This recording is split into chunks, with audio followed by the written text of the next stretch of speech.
Assalamualaikum warahmatullahi wabarakatuh. Saya Agit, Waalaikumsalam warganet warahmatullahi Pangandaran Channel. Sekarang sedang bersama siapa?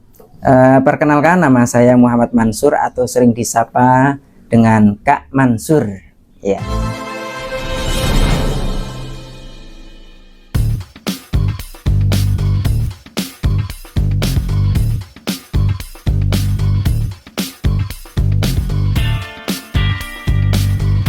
Ya. Kak Mansur. Kak Mansur ini kemarin hari berapa? Kapan itu? Hari Jumat. Itu acaranya hari Jumat. Hari Jumat Iya.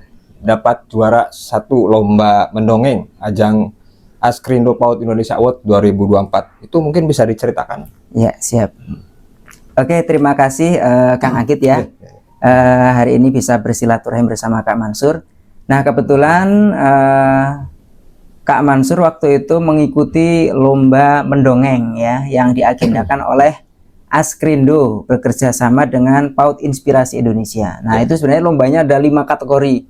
Ada kategori guru heroik, kemudian guru inovatif, guru kreatif, kemudian guru mendongeng, kemudian satu lagi apa ya? Pokoknya ada 5, ada 5 kategori. Salah satunya adalah mendongeng. Tingkat PAUD semuanya. Ya, khusus untuk pendidik, kepala sekolah, tenaga kependidikan PAUD Sejauh ya. Barat. Bukan, lingkupnya nasional ya. Oh, dari pesertanya ya dari Sabang sampai Merauke, bahkan ada yang kemarin dari Aceh. Bukan dari Aceh, dari Papua, NTT, Bengkulu dan dari sebagainya. Papua ada juga. Ada juga kemarin itu masuk ke pemenang guru heroik yang petualang begitu kan. Iya begitu. Nah, itu kemarin ketika di Jakarta itu kegiatannya hanya pengumuman kejuaraan. Jadi lombanya udah dilaksanakan sebelum-sebelumnya menggunakan media online. Jadi diupload di Google Drive dan juga diupload di media sosial. Begitu itu gambarnya. Berapa lama tuh Seleksinya itu kurang lebih lumayan lama sih, antara 1 sampai 2 bulan kurang lebih. Karena kan pesertanya banyak tuh.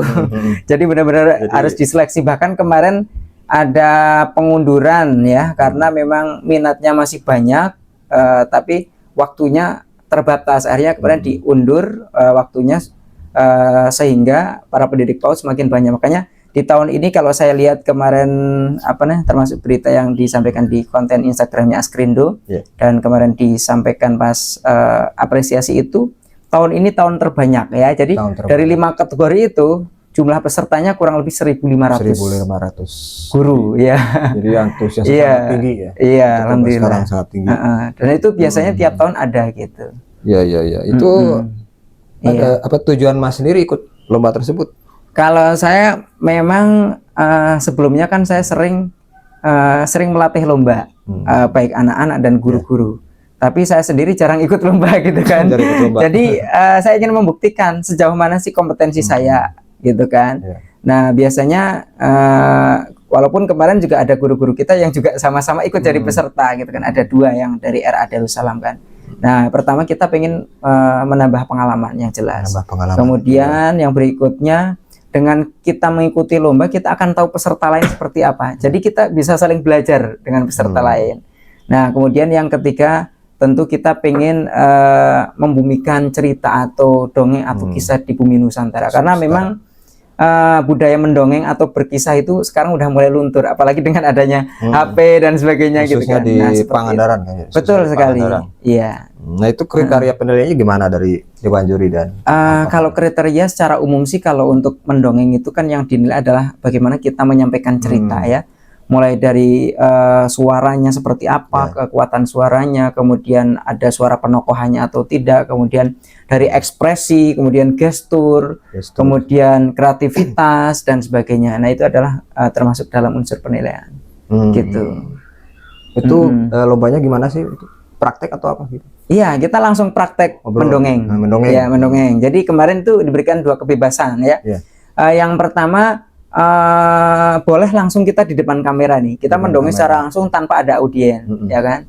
Yang kedua, kita mendongeng secara langsung di depan kamera dan di depan anak-anak. Jadi kalau saya kemarin memilihnya supaya ada interaksi dengan anak-anak, saya langsung mengumpulkan ke anak-anak yang ada di sekolah, kumpulkan anak-anak, kemudian kita mendongeng. Dan yang paling susah, tantangannya itu dibatasi waktunya. Berapa? Hanya 5 menit. Oh, 5 menit. Durasi Ya kan 5 susah menit. kan kalau yang namanya cerita atau dongeng biasanya Ya, kan itu. kita kalau diundang itu kadang sampai 30 menit, kadang 1 jam. Nah, ini kita harus bisa memangkas dari sekian menit itu menjadi 5 menit. Jadi kemarin juga banyak video yang kita potong supaya nanti pas 5 menit gitu. Kalau lebih dari 5 menit mungkin bisa kena dis gitu. Oh, gitu aturannya. Iya, berarti kalau harus misalnya 5 menit. masih lebih dari 10 detik atau 30 mungkin masih ditoleransi lah. Tapi kalau Iya, sudah iya. 6 menit ke atas bisa jadi udah nggak masuk ke penilaian.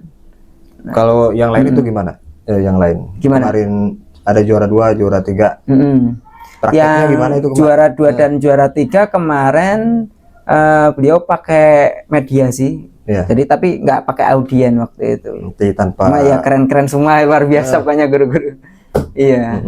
Harapannya begini, saya berharap bahwasanya bercerita, berkisah, mendongeng ini menjadi budaya yang harus kita bangkitkan kembali, ya. Ya. Terutama untuk guru-guru di sekolah dan juga orang tua di rumah, karena memang banyak sekali manfaatnya dan banyak sekali hal-hal yang bisa didapat dari cerita atau kisah atau dongeng itu gitu kan. Jadi harapannya semakin banyak orang yang kemudian termotivasi, terinspirasi untuk mendongeng dan bercerita. Jadi tidak hanya sebatas sebagai ajang lomba saja gitu kan, terus selesai gitu kan. Harapannya terus continue ya, seperti itu. Ya.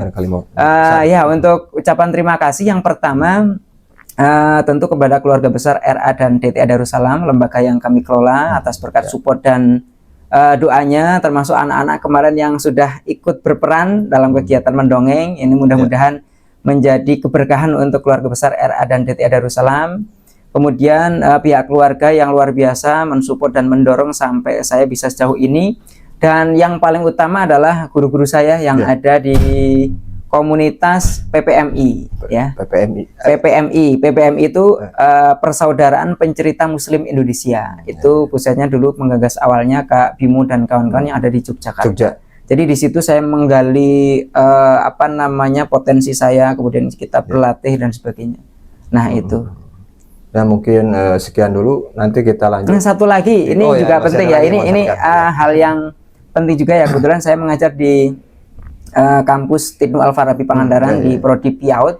Di sana sekarang kita sedang mengembangkan juga lulusan-lulusan kami itu yang punya kompetensi di bidang mendongeng atau berkisah, khususnya di Prodi PIAUD gitu kan. Jadi memang mudah-mudahan ini bisa menjadi suatu terobosan baru di Pangandaran. Jadi silahkan bagi ayah bunda dan teman-teman semuanya yang berminat nanti bergabung boleh di Tidnu Al-Farabi. Kita benar-benar nanti kembangkan potensinya, khususnya untuk Prodi PIAUD nanti di bidang mendongeng atau berkisah. Begitu. Mungkin sekian, nanti kita lanjut di part 2. Ya, Wassalamualaikum warahmatullahi wabarakatuh.